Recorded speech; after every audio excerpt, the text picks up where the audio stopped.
This portion is brought to you by Fran Feluch Enterprises Incorporated in cooperation with Bio Research. Mga kalapatids, sa umagang ito, aming ibibigay ay isa na namang champion breeder na 19 years na sa larangan ng pagkakalapati at ibabahagi niya ang sikreto ng kanyang bloodline.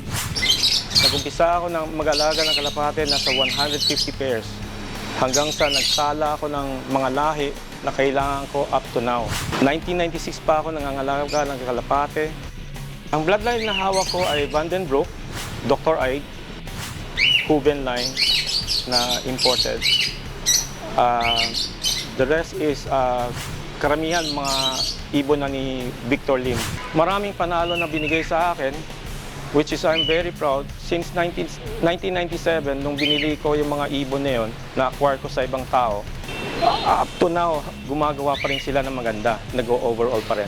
Sa miss and match kasi, ang importante naman kasi kung yan ba ay crossbreeding or inbreeding, kaya napaka-importante na alamin yung bloodline para hindi ka magkamali. Pag inbreeding, mahaba kasi ang proseso ng inbreeding. Mas marami ang losses, depende sa mga gumagamit. Ngayon, pag crossbreeding kasi, ibig sabihin ng crossbreeding, let's say, Vandenbroek, alam mo na 75% Vandenbroek siya, at 75% na Dr. Ide siya. Pag binangga mo yan, crossbreeding ang tawag doon. Basta alamin mo lang kung ano yung pundasyon na ginagamit mo, matibay ba yan, nananalo ba yan, totoo ba galing doon sa tao na yan, at nananalo siya, yun yung parang magiging foundation mo. Sa unang proseso na bago ka mag-breed, natural lang sa atin na mag-deworm.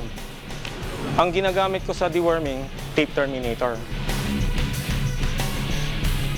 First time user ka, mag-deworm ng paggamit ng tape terminator, doon mo makikita kung gaano karaming bulate ang ilalabas ng bawat isang ibon.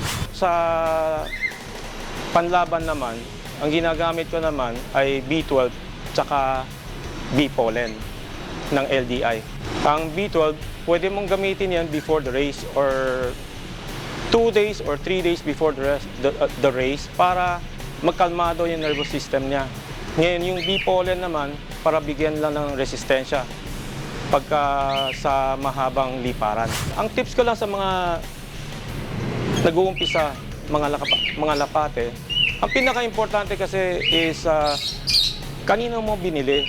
Mas nakakasigurado tayo kung totoong bloodline ang bebenta sa'yo, ilang %, doon mo magagamit as foundation bird. Kasi mahirap mag-hocus-focus ng linya na hindi mo alam anong linya siya. Pinaka-importante talaga sa lahat is dumirekta ka na lang para makausap mo yung may-ari mismo kung anong bloodline talaga. Sa susunod na linggo, abangan muli si Glenn Bensi dahil sikreto ng kanyang pagiging champion sa atin ibabahagi. This portion was brought to you by Fran Feluch Enterprises Incorporated in cooperation with Bio Research.